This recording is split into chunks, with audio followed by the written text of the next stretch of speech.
Bismillahirrahmanirrahim. Assalamualaikum warahmatullahi wabarakatuh. Perkenalkan, nama saya Wardani Marbun dengan nomor induk mahasiswa 21133091 dari jurusan akuntansi. Baiklah, di sini saya akan menjelaskan atau menyampaikan dari artikel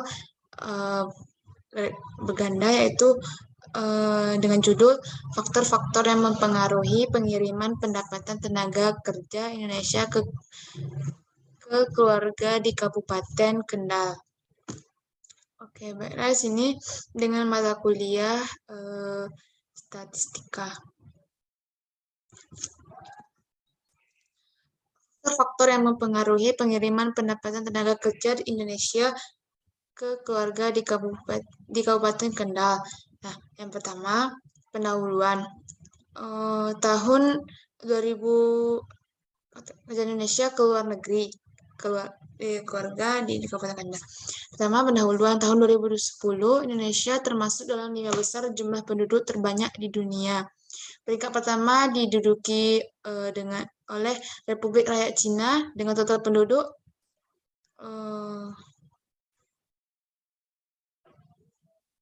1.343.239.923 orang. Indonesia menduduki nomor 4. Perkembangan penduduk di Indonesia cenderung mengalami kenaikan di setiap tahunnya. Penduduk yang telah memasuki usia kerja namun belum terserap dalam lapangan pekerjaan akan menjadi pengangguran kembali meningkat. Dibanding tahun 2012 sebelumnya, pada Februari 2013, tingkat pengangguran mengalami peningkatan dari 5,63% menjadi 6,2%.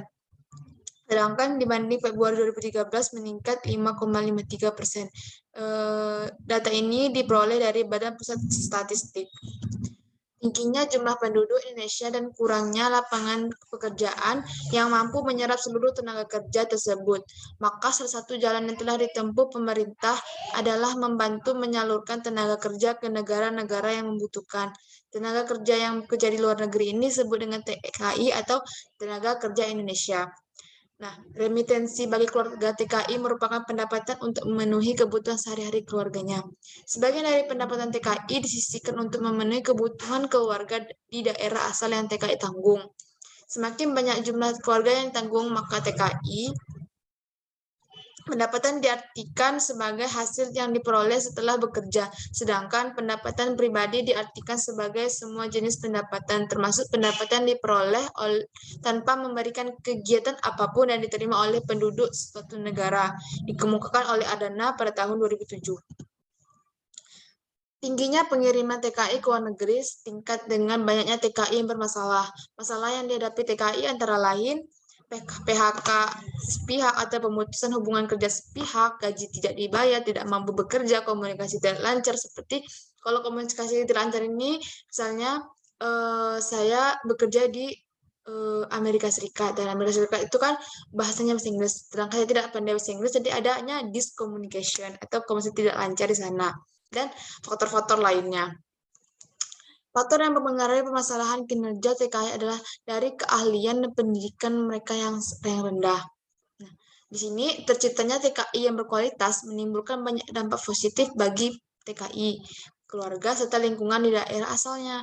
Nah, bagi TKI yang bekerja dan dikirimkan ke daerah asal untuk anak keluarganya, pengiriman dilakukan melalui lembaga keuangan yang tersedia TKI bekerja dengan biaya tertentu yang akan dipotong dari remitansi dan dikirimkan oleh TKI tersebut. Nah, yang kedua, landasan teori. Yang pertama, teori penawaran tenaga kerja. Penawaran tenaga kerja adalah jumlah tenaga kerja yang dapat disediakan oleh pemilik tenaga kerja pada setiap kemungkinan upah dalam jangka waktu tertentu.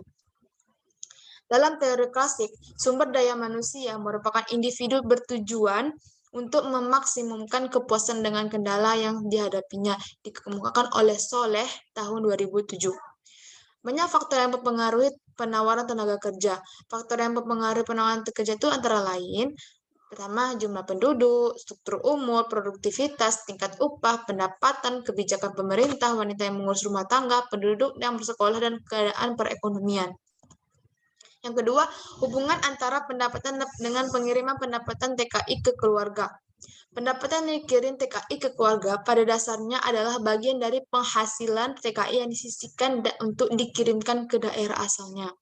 Nah, dengan demikian secara logis dapat dikemukakan semakin besar penghasilan TKI, maka akan semakin besar pendapatan TKI yang dikirimkan ke keluarga, dikemukakan oleh Adana tahun 2007.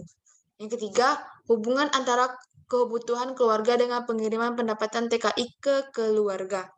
Pendapatan dari luar negeri akan dikirim ke dalam negeri digunakan sebagai biaya untuk memenuhi kebutuhan konsumsi keluarga TKI di daerah asal. Semakin besar kebutuhan keluarga di daerah asal, semakin besar nilai pendapatan TKI yang dikirim ke keluarga. Dikemukakan oleh Apriliani tahun 2013. Yang keempat, hubungan antara jumlah tanggungan dengan pengiriman pendapatan TKI ke keluarga. Nah, pendapatan yang dikirim TKI ke keluarga akan lebih besar jika tanggungan TKI yang menerima kiriman merupakan keluarga inti. Sebaliknya, pendapatan TKI yang dikirim ke keluarga semakin kecil jika tanggungan TKI bukan keluarga inti. Pendapatan yang dikirim TKI ke keluarga terjadi karena adanya keeratan hubungan antara TKI dengan daerah asalnya. Hubungan antara biaya pengiriman dengan pengiriman pendapatan TKI ke keluarga. Biaya pengiriman merupakan besar atau jumlah biaya yang dikeluarkan adalah mengirimkan pendapatan TKI ke keluarganya masing-masing yang ada di daerah asalnya. Baiklah, yang keenam ini hubungan antara biaya pengiriman dengan pengiriman pendapatan TKI ke keluarga. Biaya pengiriman merupakan besar atau jumlah biaya yang dikeluarkan dalam mengirimkan pendapatan TKI ke keluarga. Semakin besar biaya pengiriman yang dikeluarkan, maka semakin kecil remitansi yang sampai pada keluarga. Yang keenam, definisi tenaga kerja. Menurut Mulyadi, tahun 2001, tenaga kerja adalah penduduk dalam usia kerja berusia 15 tahun sampai 64 tahun atau jumlah seluruh penduduk salah satu negara yang dapat memproduksi barang dan jasa jika ada permintaan terhadap tenaga kerja dan jika mau berpartisipasi dalam aktivitas tersebut. Yang kedelapan, definisi tenaga kerja Indonesia atau TKI.